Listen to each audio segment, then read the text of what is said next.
जय हिंद। सबसे पहले मैं आपके अपने चैनल वज्र डिफेंस अकेडमी की तरफ से वेलकम करता हूं। हमेशा की तरह आज भी मैं आपके लिए एक इम्पोर्टेंट इन्फॉर्मेशन लेकर हाजिर हूं, जिसे जानना और समझना आपके लिए बहुत ही ज़रूरी है, क्योंकि बहुत सारे बच्चों के फ़ोन्स कॉल आ रहे हैं, मैसेज आ रहे हैं और सभी के सभी एक ही प्रश्न पूछ रहे हैं कि सर हमारी भर्ती कब होगी। तो मैं उन बच्चों को बता देना चाहता हूं कि अभी कोरोना पैंडेमिक चल रहा है। जैसे जैसे उनकी भर्ती का अपडेट मिलता रहेगा, हमारे चैनल द्वारा उनको अपडेट किया जाता रहेगा।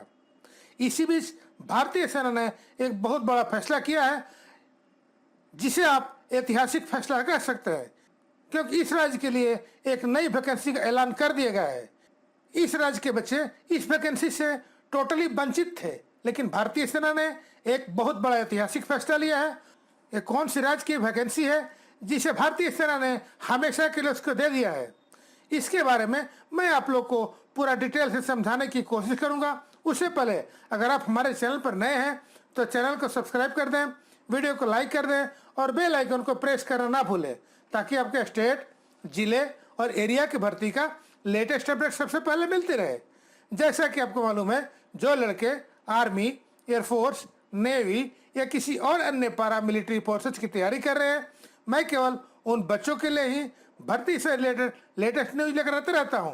और सबसे बड़ी बात यह है कि हमारे द्वारा जो भी इंफॉर्मेशन दिया जाता है वह बिल्कुल ही ऑथेंटिकेटेड होता है, यानी विश्वसनीय होता है, क्योंकि मैं क्वालिटी के साथ साथ विश्वास भी देता हूं, और ये मैं डंके की चोट पर करता हूं। तो चलिए बगैर देर के हुए शुरू करते हैं।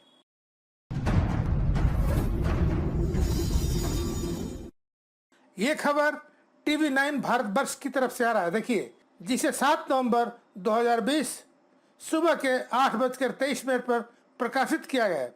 अब मैं इसके बारे में पूरा डिटेल से समझाने की कोशिश करता हूं। सबसे ऊपर लिखा हुआ है, गोरखा राइफल्स में अब उत्तराखंड के गैर गोरखाओं की भर्ती को मंजूरी। सेना मुख्यालय का फैसला। फिलहाल भारतीय सेना के पास करीब 40 गोरखा रेजिमेंट्स हैं।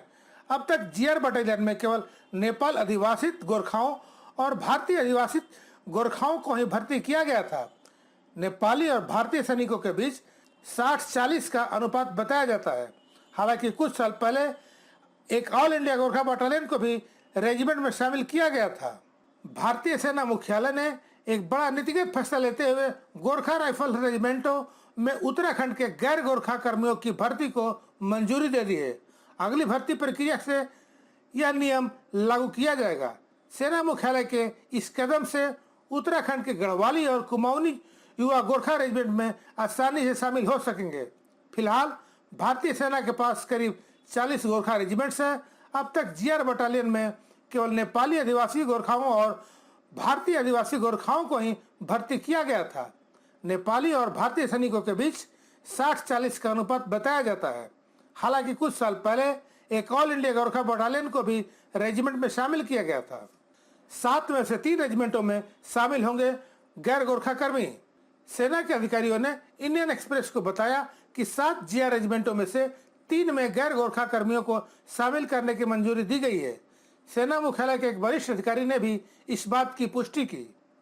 अलग अलग बटालियन में भर्ती होने वाले नेपाली सैनिकों की तादाद सबसे ज्यादा है, लेकिन कुछ इकाइयों में भारतीय गोरखा सैनिकों की हमेशा से कमी रही है। इसकी तादाद बढ़ाने के लिए भर्ती को मंजूरी दी गई है। रेजिमेंट्स में गैर गोरखाओं की भर्ती को फिलहाल 2 सालों के लिए सीमित किया गया है। 2 साल बाद भारतीय गोरखाओं की संख्या को देखकर उन्हें अपनी इच्छा से भर्ती होने के लिए कहा जाएगा।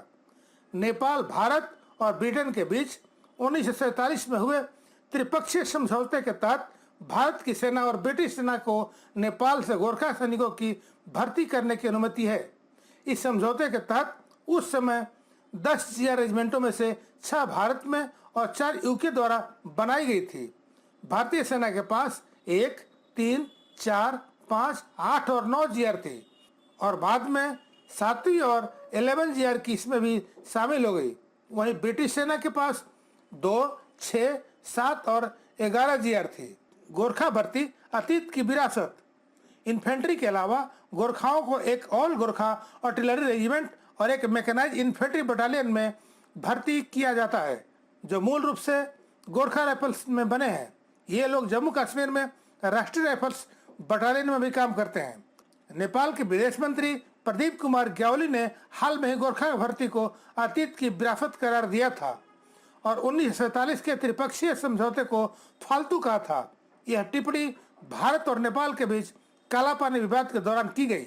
एक वरिष्ठ सेवानिवृत्त गोरखा राइफल्स अधिकारी ने दोनों देशों के बीच तनाव को देखते हुए कहा कि हो सकता है कि नेपाल सरकार ज्यादा गोरखाओं की भर्ती करके भारतीय गोरखाओं की कमी को पूरा नहीं करना चाहती हो। अंग्रेजों ने पहली गोरखा रेजिमेंट साल 1815 में हिमाचल प्रदेश के सुबाथू में बनाई थी। हालांकि इससे पहले साल 1809 में कांगड़ा में गोरखा सेना के साथ संघर्ष के बाद महाराणा रणजीत सिंह ने भी गोरखाओं की भर्ती की थी। तो ये सेना ने आज एक ऐतिहासिक फैसला लिया है और ये उत्तराखंड के बच्चों के लिए बहुत बड़ी खुशी की बात है। अगर ये इन्फॉर्मेशन आपके लिए फायदेमंद होगा तो चलते चलते यही कहूँगा कि अभी तक आपने हमारे चैनल को सब्सक्राइब नहीं किया तो चैनल को सब्सक्राइब कर दें, वीडियो को लाइक कर दें और बेल आइकन को प्रेस कर दें। ऐसे ही प्यार बनाए रखें। अभी तक के लिए इतना ही। मिलते हैं नेक्स्ट वीडियो में एक नए अपडेट के साथ। तब तक के लिए जय हिंद, जय भारत, भारत माता की जय, वंदे मातरम।